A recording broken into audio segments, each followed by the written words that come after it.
Hey everyone, I'm Kate from the community team at Fiverr and Fiverr Business, and I'm excited to be here today with Lena Garrett, the Sales and Marketing Director of Coconut Cartel. In this session, we're going to be talking about knowing your audience and leveraging the right content in the right channel. Lena, thanks so much for being here with us today. Thank you for having me. So let's just dive right into it. Can you tell us the story of Coconut Cartel and its founding?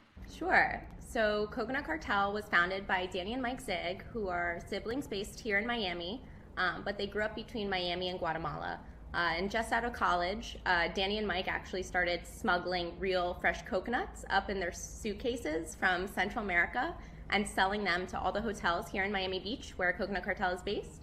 They positioned it as a cocktail vessel. So the hotels would take the coconuts and either spike it with a shot of rum, tequila, or whiskey.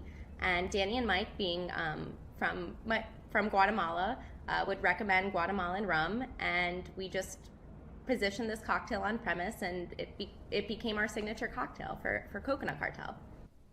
That's awesome. So Coconut Cartel reinvented itself from a coconut water company to a rum brand. What was the impetus behind this shift?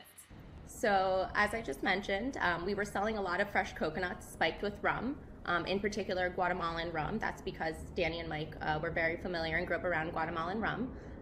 And people just loved these fresh coconuts spiked with rum, and we kept noticing that people didn't really think that they liked rum when we were presenting this cocktail to them. They said that they had a bad experience with rum at a prior date. And we said, no, try rum like this. And people just really went crazy over these fresh coconuts with rum. And we would get calls from all over the nation and even all over the world asking for our coconuts that were laser engraved with Coconut Cartel. And people would take selfies with them and post them all over social media. So it kind of went viral. And we had this huge customer base of people begging for our coconuts, and we couldn't really get them the coconuts because of the perishability.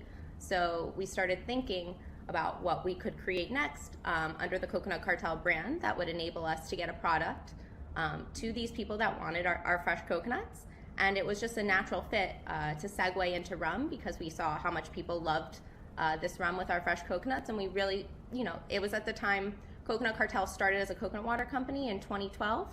2015 was when we really started thinking about a new product, and this was at the time that tequila and mezcal were super hot and Casamigos had just come out. So everyone was really obsessed with tequila, and no one was really talking about rum, but we really saw this opportunity of people who were exposed to really good rum really take a liking to it. So we decided to explore that and went shopping at distilleries kind of all over Central and South America, looking for the right partner, and ultimately ended up back in Guatemala, where Danny and Mike are from, and work with production partners down there to produce the product that we have today. That's awesome. So when you guys changed your business model, your core customer base changed. Can you describe those demographic changes and what methodologies you use to measure these changes? Sure. So as I mentioned to you, with the coconut water business, we were selling primarily to really high-end hotels that would then take this coconut and sell it for either $12 or $25 even when they would spike it with a spirit. So it was kind of this millennial, bon vivants, wanderlust type customer that we had that was always, taking selfies on Instagram. Our actual brand kind of went viral as a coconut water company because there were a lot of celebrities that would come down to Miami, order a fresh coconut, and the paparazzi would catch them on the beach or by the pool with a fresh coconut. So we really built this loyal Instagram following when Instagram first started, of young people that were interested in what these celebrities were doing or what the hottest new hotel was in Miami Beach. So that was our initial customer when we first started the coconut water business. And they really liked the fresh coconut spiked with rum. When we decided to transition to the rum business, we knew that rum was kind of on the rise and that people weren't necessarily drinking rum as their go-to, while there is certainly a demographic of people that default to rum. This demographic that we had been focusing on in our coconut water business was still kind of drinking mezcal and tequila. So it took kind of an introductory period of introducing them to this new product and, working it into our traditional customer base of the high-end hotels, etc. When the pandemic hit, we were about 95% on premise, meaning bars and restaurants. Most of our customers, high volume customers, were the big hotels here in South Florida. And so when everything shut down, we had to kind of reconfigure our business, and our customers weren't open for business. So we had to go to new channels. And e-commerce, while it seems like the obvious route for any business, in the alcohol industry, it's a little bit trickier and actually not something that was readily available until within the last couple of years, for alcohol businesses to have a direct-to-consumer e-commerce platform. So as millennials that started a liquor business, we kind of knew that it was always going to go that way. But if you asked a big liquor company 2 years ago, they were not thinking about e-commerce as a potential channel. So when we started this, we started investigating who the best partners were in that vertical, who was kind of trailblazing the way, and really trying to figure out direct-to-consumer alcohol sales.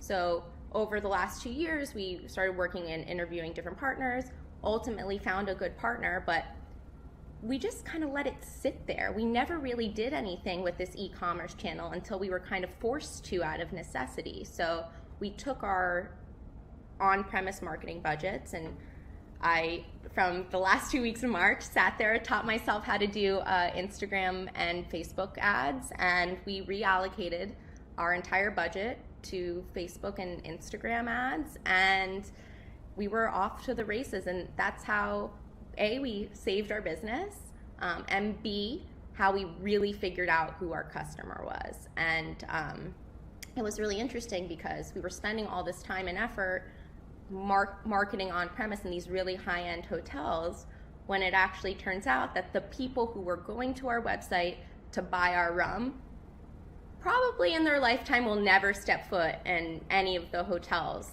where we had our rum placed. So kind of reconciling who our customer was in the coconut water days with who our customer is now that we are a rum brand has been very interesting, and it's definitely not the same customer. So it's been cool to get to know our new customer and interact with them, see what makes them tick, why they like our rum, and yeah, it's been a very enlightening experience.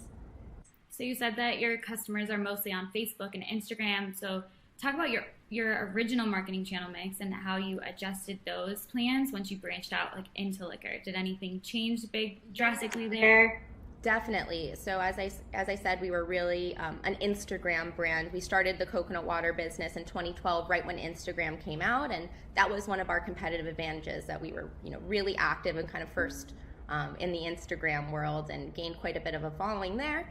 And all the content that we had been creating up until recently was really optimized for Instagram. And so if you go to Coconut Cartel's Instagram, it still looks like the fun, high-end hospitalities, comical. We have lots of memes and funny movie references. We definitely keep that persona on Instagram, and are very much an Instagram brand. But when it comes to actually what drives our online sales, 95% of our online sales come through Facebook as opposed to Instagram. So that was something really interesting to see. We've even done tests to actually try to force sales on Instagram by doing dedicated campaigns where we don't put the ads on Facebook feeds or Facebook stories, and we simply serve it to Instagram. But our customer just isn't on Instagram. We found out that our customer is a 35-plus-year-old male, white, black. It lives 2 to 3 hours outside of a major city, so they're not a major city dweller, and they are used to not having interesting kind of liquor choices in their local liquor store. So they either drive to the major city or look for alternative options. So getting to know that about our customer has been very valuable to us in terms of guiding where we do our physical distribution deals, and how we move our business forward. That's really interesting. It's definitely not who you would guess based on how it started with the coconut water. Right. So I guess you said, Facebook has been super successful for you guys. Can you share a specific example of a marketing test or a campaign whose results maybe surprised you? Yeah, for sure. So we talk internally about the frosted bottle, which is something we laugh about internally at Coconut Cartel.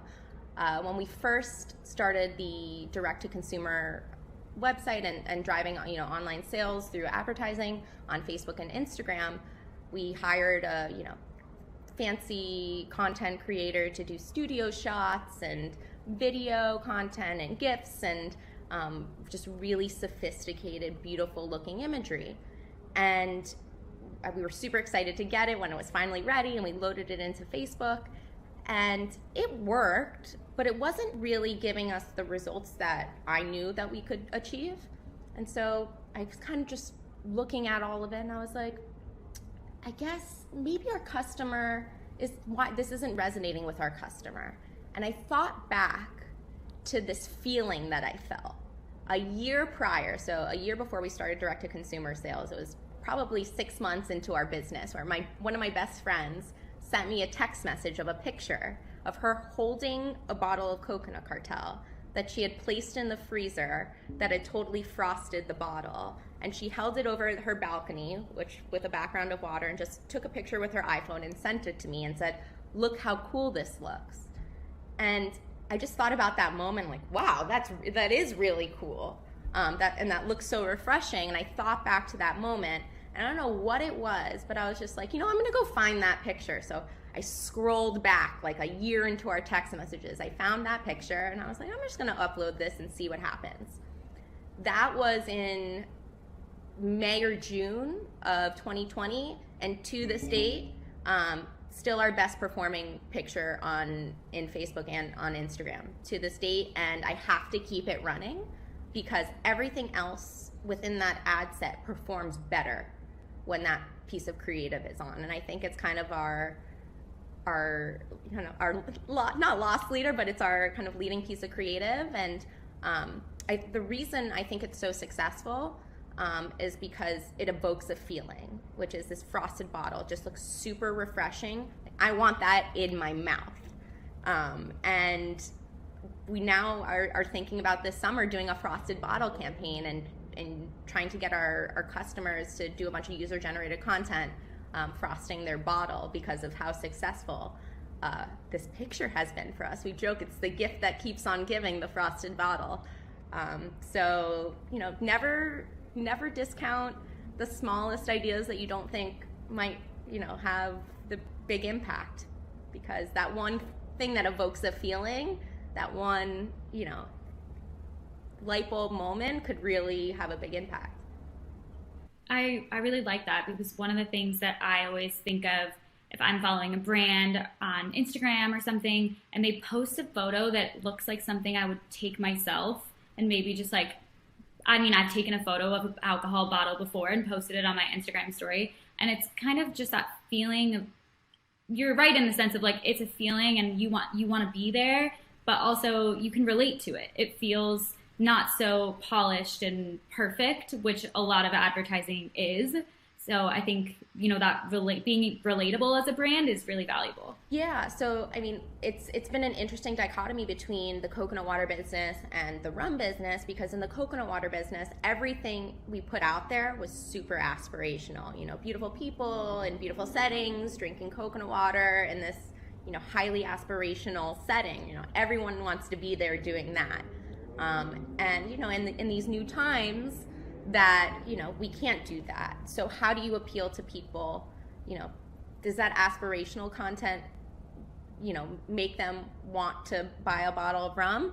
Maybe, but what we've seen is that maybe it's just because of the times, but our customer right now really wants to see themselves. And I think part of that is the hurdle of buying liquor online, which is something that people aren't used to. So getting them over that consideration, you have to make them see themselves. Because if they don't see themselves and they see a hurdle, there's a little bit of friction. So getting them over that hurdle to buy booze online, which is something new that most people haven't done, it's more effective when the consumer can see themselves in our content. So that's something that has been guiding us the last few months, and it's really worked well. So yeah, that makes a lot of sense. So on the flip side of that, is there a campaign whose results disappointed you? Something that you thought this will for sure work and this is great, and then it was just kind of not what you expected? Yeah, so you would think, selling rum, if you target rum drinkers on Instagram, on Facebook, using that interest, that it would do really well. Which at first it did, and then it started to go up in cost, and more rum companies started seeing that they were also bidding for the same AdWords, so it started getting more competitive. So I had this crazy idea,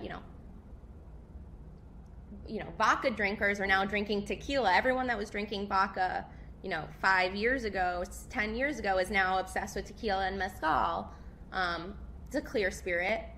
Why can't I target people who drink other brown spirits, not necessarily rum? So we started going after whiskey drinkers. To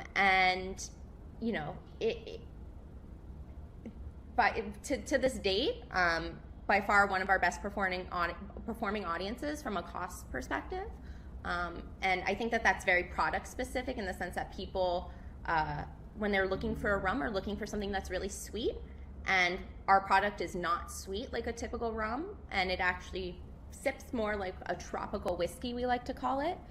So kind of getting that feedback from people saying, oh, this is not as sweet as most of the other rum I've been drinking, really kind of helped us form, okay, so maybe there's a new opportunity. And there are also a lot more whiskey drinkers in America than there are rum drinkers, a lot more bourbon drinkers, bourbon's American. So going after that customer has been it was a very surprising set of results, that it's not only more customers in volume, but actually at a much, much lower cost than acquiring a rum customer. So that's really interesting, because as somebody that's not super familiar with different rums, my experience with rum is very minimal. I think I have drank a lot of banana rum on a beach. I think of very sweet tastes. So do you guys use any sort of education in your marketing content that's how to tell people, like, this is not like candy? Yeah, absolutely. So I say that our name is our biggest challenge and our biggest opportunity. Coconut Cartel, you hear that name and you think super sweet, super coconutty, tastes like sunscreen, bad hangover. It conjures up a bunch of different emotions and expectations based on what else there is in the market that has either rum or coconut in the name. So yes, educating people that our rum is proofed with coconut water. So we basically take that cocktail that we became known for, which was a fresh coconut with a shot of rum, and we flip it on its head, and we take really good aged Guatemalan rum that's up to 12 years old, and when it comes out of the barrel, instead of using water to bring it down to 40%, which is the percent that it sits at in the bottle, we use real fresh coconut water off the tree. The same coconut water that we were selling, we use that to bring the rum from a little over 60% after it's been aged in the barrel down to 40%. And it's really smooth and luscious. It's not sweet. Coconut water has a thicker viscosity than water, so it like coats your mouth, and you have this really refreshing, smooth sipping experience that is not cloyingly sweet. You don't need to add a ton of sugar into rum. If you're using really good rum as your base, the reason that rum is so sweet most of the time is that it's not a good rum base, and they have to add a ton of flavor and sugar back into it in order to make it palatable, and we don't do that. So telling people like, oh, no, this is not a coconut rum, taste this, it's definitely something that we need to do, and that's why we do lots of tastings. But we found that being super explicit in the process behind our rum making has made people very curious, because what we've done has never been done before. Using coconut water to proof alcohol, all spirits, whether, after they've been distilled, whether it's tequila, whiskey, vodka, gin, everything uses water to bring it down to bottle proof. So the fact that we are using something really different that no one's ever seen before has created a lot of interest. So it's just kind of tapering that interest and making people understand this is what you're going to get. You're going to get a really good traditional sipping rum where you taste the oak and you taste the caramel and you taste like the wood of the aging process, and not that like sweet, cloyingly flavor aspect that you think of when you think of coconut rum. It's definitely not what you think it is. Okay, wow. I think everybody watching this is now thirsty and I need a drink. I want to try it. So great description. I definitely would agree that I think that that's a strong marketing tactic, and just explaining even how it's made and what the process is, because I am very interested now. I'm going to have to get me some after this. But I'd say, how important is testing and learning in your marketing strategy? So you've tried things that have worked better than you thought that they would, some things maybe not so much. How often do you experiment in your marketing? Oh my gosh, all the time, on a daily basis. I feel like we've become a content producing machine at this point, because we're always rotating, trying new content. We're always trying new captions. And something I think is really important is to, do controlled A/B tests of your visual content, your written content, and really understanding, is your content that's working for your visual content that's working, or is it your written content that's working? And making sure that you're comparing kind of apples to apples at all times, so you can really make informed decisions as you move forward. And not everything is going to be, a home run. And I think the things that don't work are just as important as the things that do work. So one thing that we tested, this kind of goes back to the rum versus whiskey thing, and I think is really important, is not explicitly referring to our product as a rum in the captions. So you would think that would, bring tons of people into the really interested buyers into the funnel. But as I explained to you, our product appeals to much more than just rum drinkers. So pigeonholing ourselves and saying, rum and fresh coconut water, people have a certain perception when they hear those words. So being a little bit more vague, not mentioning rum, and bringing potential whiskey drinkers into the funnel by saying this is aged and it's cut with fresh coconut water, but not saying this is a rum that's aged and cut with fresh coconut water. Say, oh, I want to know more about this, and so they click and we bring them into our funnel. So I think playing with being specific and being vague is also something that's really valuable that people might not think about. So, but you allude to it being alcohol, but just not exactly what kind. Right. So I mean, it's always flagged as alcohol because it's always 21 plus. Oh, right. But yes. We say, it's so smooth you can sip it solo, aged up to 12 years, cut down to 40% alcohol by volume with fresh coconut water, order online. Still, you don't really know what it is. But you're like, cut with coconut water? And, if that's what brings you, if it's, so it's really smooth, there are different ways to different levels to the content that might bring that person in. So kind of testing which aspect is it? Is it the aging aspect? Is it the smooth aspect? And kind of breaking things down to really understand what's bringing value of that piece of content. So with social media, it can be super easy to get caught up in every new social platform that comes out. What are your thoughts on that? And do you think that it's beneficial for your brand to be keeping up with these social trends? Do you have to be everywhere? Is your client and your customer everywhere? Yeah, so it's a really good question. The answer is yes and no. So I think you have to really understand who your customer is. So for us, yes, we've been talking about this customer that we found is our, end purchaser online. We also have other levels of customers in the alcohol business: distributors, liquor store buyers, bar owners, restaurant owners. There are a lot of decision makers that are technically our buyers that aren't just the person that's pressing order online. So I think it's important to think about these channels with who you're trying to reach.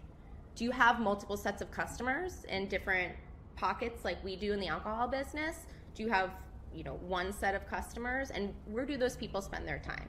So there are a lot of liquor reps that work for distributors that follow us on Instagram.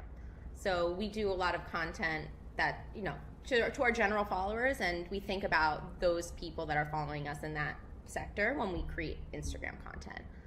When we create content on LinkedIn, we're thinking about who those people are it's not the people that are buying at bars and restaurants.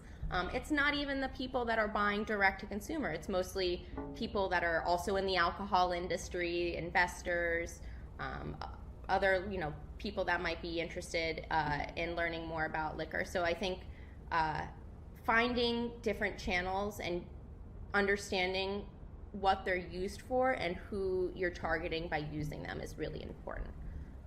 TikTok, for example, something that has totally blown up.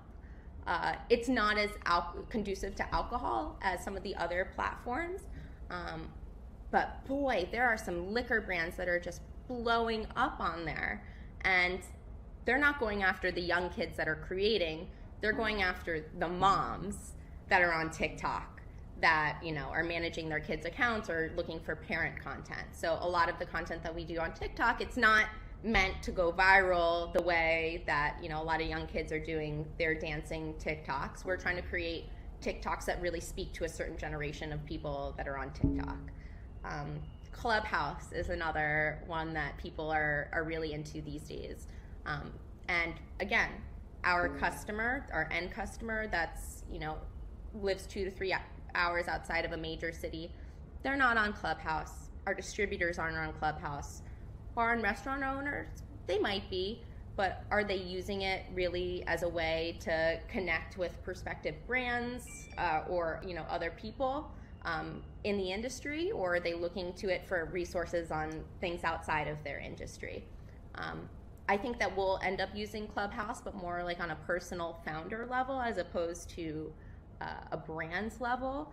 And I think it will be more to connect with like-minded founders and other food and beverage businesses. So I think it's just really important to not get too caught up saying, I need to be on Clubhouse, in a discussion every single week because that's what everyone else is doing. You have to really take a step back and say, this is what my business is, this is what my product is, this is who is my customer. These are the decision makers around me that I also need to be creating content for. They might not be, the ones purchasing online, but how do I reach all those different people in different ways in the right channels? So it's just a question of product market fit as well as kind of channel market fit. So for sure, that makes a lot of sense. One thing that I was thinking about when you were talking was, it's really interesting that sometimes the content that people engage with a ton, maybe it gets more likes than anything else that you've ever posted, that doesn't always equal conversions. So I'd say, what is your split between posting for engagement and maybe more brand awareness and posting in the hopes, obviously you'll always hope that people will go convert, but some advertising is done in different ways. So I'd say, what is your split on that or your thought process on that? So for us, we're kind of lucky in the sense that our engagement goals are pretty, not isolated, but confined within Instagram, and that everything that we produce on Instagram, we know isn't really going to convert to sales necessarily, given that we've tried to do paid advertising on Instagram and it just totally diverts the entire budget over to Facebook. But what we do is we use Instagram as kind of our living brand book. So that's how we treat Instagram, as we want people to see, kind of our vibe and what we're thinking, what we're working on, different aspects of Miami or rum or Guatemala or just founder stuff, general pop culture stuff. So we try to do this for engagement and education purposes. And then on Facebook, it's really just to drive obviously engagement, which leads to sales. So everything we create really has a purpose, whether it goes to Instagram and is meant to kind of build more brand awareness and brand loyalty and just branding in general, or Facebook, which is a lot more tactical in terms of what we put on there and why. Do you guys ever focus on engaging with your community and that customer? Oh my gosh, so much. And I cannot tell you how important this is. I would say it's probably, depending on your product, right? But building a community of customers is so important for feedback in terms of finding that, for example, that rum drinkers are looking for something really sweet. So not all, or rum drinkers that like a particular kind of rum might not like Coconut Cartel because they're expecting something sweet. This is how we learned about whiskey drinkers, is people commenting saying, I never drank rum, I've been a whiskey drinker my whole life, saw this, seemed really interesting, ordered it, never going back to whiskey. And we've now created, we laugh about this all the time, we've created this raving community of people who answer prospective customer questions on our ads for us. So we just have these evangelizers. It's so cool that go out of their way because they love our product and they love the level of customer service that we provide, and answer, has anyone ever tried this before? Is it sweet? Does it taste like coconut? How long does it take to get to my apartment or to my house? Does it arrive protected? How do I drink this? People go out of their way to answer these questions on behalf of us. And I think that the reason they feel comfortable doing that, besides the fact that they love our product and they've had a good experience, is that we've gone out of our way to be humans on the other end of our brand. So every response to those questions when we are, as a brand, are responding is super human, back and forth as if you're texting a friend. And I think it's really gone a long way for us. And I think that brands that have too stiff of a persona in terms of interacting with their customers and trying to keep it within branded lingo. Again, depending on who your customer is, if you are catering to millennials that like cool lingo, like maybe that will go a long way for you.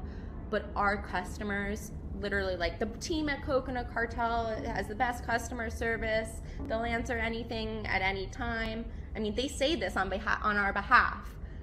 So I think being a real person on the other end of your customer engagement really goes a long way, and it gives your customers confidence that they can also be your representative as well. Those are definitely my favorite brands. I love when brands kind of break that perfect shell like we talked about, and they're just like real people. It's so much more relatable, and it then feels like they're my friend or like a part of my life, which I think really breaks down walls, and that's how you create that brand loyalty. The most loyal brands that I personally follow are because that they've done that. So I think that's awesome and incredibly great advice to be giving to everybody listening. We only have a few minutes left in our session, but I'd like to close this by just asking you, just candidly, I'd say, what is your best advice to people that are trying to find who their audience is or how to reach their audience on that right platform? Maybe they're kind of stretching themselves too thin across multiple platforms. How do you figure out where to focus?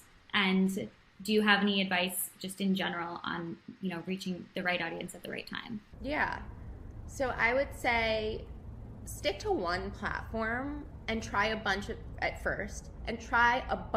different things to see what works for you.